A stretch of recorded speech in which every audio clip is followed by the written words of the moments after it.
on behalf of members of the House of Representatives from Imo State, we had our meetings yesterday, and we also talked on the phone about recent development in Imo State, where a famous journalist, Nonsonkwa, was abducted by hooded security men that turned out to be members of the Nigerian police force and have been taken to Abuja based on a petition, we are told, allegedly from the government of Hope Uzodinma.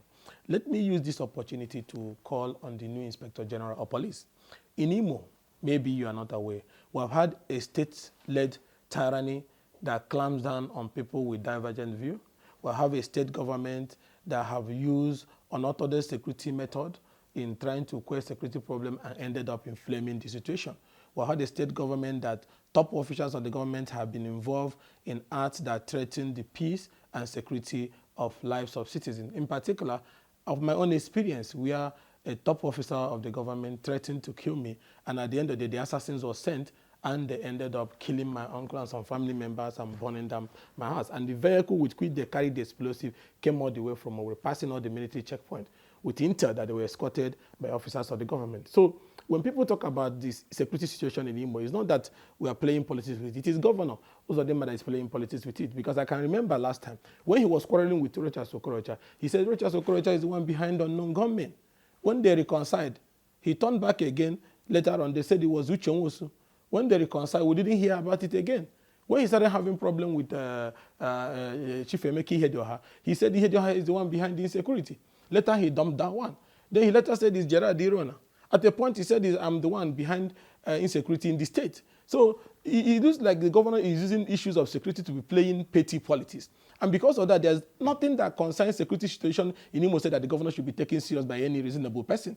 Because this is somebody that, after the assassination attempt and killing of some of our family members, was on TV saying that he was aware of the planned attack, and then dishing out fake security information that he had documents of where I was meeting with those who came to kill me. So when you look at all such kind of comments, you ask yourself, are these people that are in position of authority? It doesn't matter how you come into office, whether you come from the Supreme Court or somewhere. The point remains that there must be some level of reasonable conversation that people should be allowed to have when they're in power. So the essence of this conversation is that I'm using this opportunity to call on the DSS and the police and Mr. President to please intervene on the arrest of Nonsonkwa and ensure that he's released. If you say he has committed an offense, the right thing to do is to charge him to court. You do not have, and I repeat, you do not have any reason to hold Nonsonkwa more than the stipulated constitutional provision. These are the things that are causing problems all over West Africa, why people are getting involved in queue and so on and so forth. Because leaders tend to abuse democratic process, tend to abuse human rights, tend to abuse the courts and the provisions of the constitution that has to do with human rights. If you say he has committed an offense, the right thing to do is not to flex muscle, to kidnap him, take him somewhere and detain him. If you feel you have established a case, you go to court and file your case and then follow the legal process. That's what they normally tell us even after elections. So you go to court and take the legal process if you feel Nonsonkwa has done something that is wrong. But not to go and arrest him, because anybody that shares any view that is different from Uzodinma in Imo, then they write petition to DSS. Either they will write a petition saying you are involved in murder, and then they write a petition you are involved in act breaching state security, and then the security agencies will come and carry the place. We should not be desecrating security reports. Security reports are things that are supposed to be sensitive and not something that you play like you are in first act town or something. It's not something for joke. So you don't just, when you have political differences with people or when people don't agree with you, you now go and fabricate security report and then call him, he's the sponsor of terrorism. Okay, now that you have detained him, have terrorism and crisis ended? So all these jokes has to stop. So that's why I'm appealing, and most of my colleagues from the Imo Caucus is also appealing on the heads of security agencies to be very careful when they're handling things from Imo State. Because you have a governor who has weaponized the issue of insecurity and using it to score cheap political points. And that is why I'm calling for the immediate and unconditional release of Nonsonkwa. And if those who abducted him feels he has committed an offense that is against the law, the right place to go is the court, whereby you're supposed to file your charges. But not to. This idea of extrajudicial killing in Imo, abduction of people, burning of houses, and all sorts of rascality that is even worse than what is happening in Niger Republic has to stop. It has to stop. And the security agencies, and let me say it again, when you are dealing with it in issues of insecurity in Imo State, be very careful, because you have a government that have politicized these whole issues and uses it to chase, political opponents or attempt to score cheap political points. And people are being killed every day in Imo State. People live in fear. It's like a battleground. It's like what historians will say, a state where life is short and brutish. And we must put an end to this, because everybody in Imo is bleeding.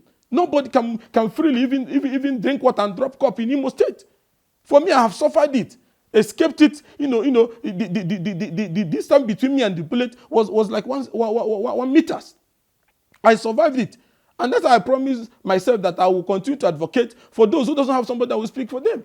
They came to our place, they bombed our house, they brought everything, they beheaded my uncle in my front, killed other innocent people. The vehicle that brought them came from Owerri. The man that threatened that he would do those kind of things is working with the governor. But the security agencies did not do anything. And then you continue to adopt people who are airing their views about the worrisome situation in Imo State. Do you people want to keep quiet until everybody in Imo is annihilated? And when you may make a comment, some street urchins will be all over Imo State protesting and say, oh, arrest him, he's behind insecurity. Every political opponent of the governor is behind insecurity. And once you reconcile and you are bed with him, there is no insecurity again. So this thing has become a joke. It has become a weapon for achieving cheap political gains. The next one, like I had now, they will write security report to me against police, to the DSS, trying to abuse the sanctity of our intelligence organization with those concocted things they are writing. And that's why I feel it's time, first of all, to reshuffle all the heads of security agencies in Imo State. This thing is turning into a joke. And every day people are being killed. Even non-state actors that are working on behalf of the government goes about killing whoever I want, arresting anybody. Look at the kind of destruction in Imo State. And then when you talk, they start chasing you left and right. Everybody cannot bow in this state of uncertainty. There must be some people who must speak up, and that is what I'm doing for the people of Imo State, who is under hostage. Everywhere you go, people can be killed anytime, people can be abducted anytime, people can be framed by security agencies in Imo State. And they send these things to Abuja, and people are still listening to those useless documents coming from Imo State. People just think that the way they behaved in their former life, they will bring it into government. I think you can threaten everybody. Next minute again, you say, because I don't agree with you, Ikenga is involved in murder. You write secret report, a petition to DSS and army. You want me to run away for you? And now innocent people have go to their detention facility, go to the tiger place that dropping people. Even some of those people working with the government will abduct you and drop you there. This is turning into a joke. Everybody has fled from Imo. But for how long are we going to do that? Because somebody wants to remain as governor? Of what importance is that to the lives and properties of innocent people in Imo State? The other day, because I told them, based on the experience I had, because I talk from personal experience, 4 assassination attempts, state government backed. And then the next thing you will do is to write petition to DSS, write to police, so you can adopt Ikenga. And you're boasting how you will execute me. So I'm calling on the president to please pay special attention to Imo. And people should be very careful in dealing with anybody from Imo State, because they are using this issue of insecurity on this issue of terrorism and all that to be playing local politics. Now, Sonkwa is behind this. How can he be behind insecurity? A journalist? Because he has views that the governor does not like. The other time, Jeff Ojinike, member of the House of Rep, before, is behind insecurity. Now he's no longer the one behind it. Gerard Irona was behind it before. He's no longer behind it. There was a time he said it was Ihe Dioha. There was a time he said it was Richards. There was a time he said it was Ararume. There was a time he said it was Ikenga. Can people see that this is First Act 419? It's a joke. And that's why people should not be listening. And those security agencies in Imo who is aiding this nonsense, I want their superiors to remove them and reshuffle them. Because this is not how to do security work. They are debasing these security institutions. For every atrocity that have been committed by those working with the state government, none of them have been arrested. The ones who opened fire on us, they have not been arrested. They are still in government house.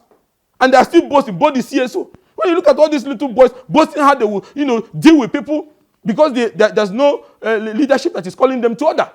And you not think all of us are going to keep quiet because they have said they will kill all of us? 4 assassination attempts, state government back. Nothing has happened to all those people who were involved. Rather, they are still threatening fire of what they will do. So I'm calling on the IG. He is coming new. He should first of all take a report from Imo by deploying all those who were involved in those state-backed atrocities in Imo. And that is the same thing I'm calling on the new chief of army staff, who will have great respect for, to look into what the people in Owerri is doing. The same way I'm still calling on DSS, like I've called to them before, to look at what the DSS man is doing in Owerri. This is how the same DSS in Owerri, a whole secret service, formulated a fake report that I was bombing INEC offices just to achieve the desire of Uzodinma. And nobody talked about anything about it. Arrested innocent INEC staffs and put them in detention. That they should implicate me before they can be released. That they are the ones who released the compromise of the voter register. Now somebody forges the national voter register. He is not in detention. Rather, those who helped in making that criminal act public are the ones that were arrested and being charged for terrorism. And then they say they'll have a criminal law in the state they will use to charge you and keep you in detention forever. And it looks like we will now surrender the Imo State to some strange element for them to devour, dissect and destroy the way they like. So I'm calling on them that these things are happening. People are losing their lives every day. This is not a joke. It's beyond politics. These people who are there running around in Imo State because they don't have any other job they will do in their life will come and go. There will still be Imo. But you can't replace lives that are being lost every day. I've said this time without number. So please, whosoever that is holding Nonsonkwa should please release him. And if you feel he has committed an offense, take him to court. This nonsense has to stop. Is it until they kill everybody? For me, I know what all the nonsense they're applying. It doesn't bother me. But one thing I must assure our people is that I'll continue to be the messenger of the people and continue to stand up in the face of this tyranny that have declared and overshadowed the once vibrant Imo State. Please release Nonsonkwa immediately.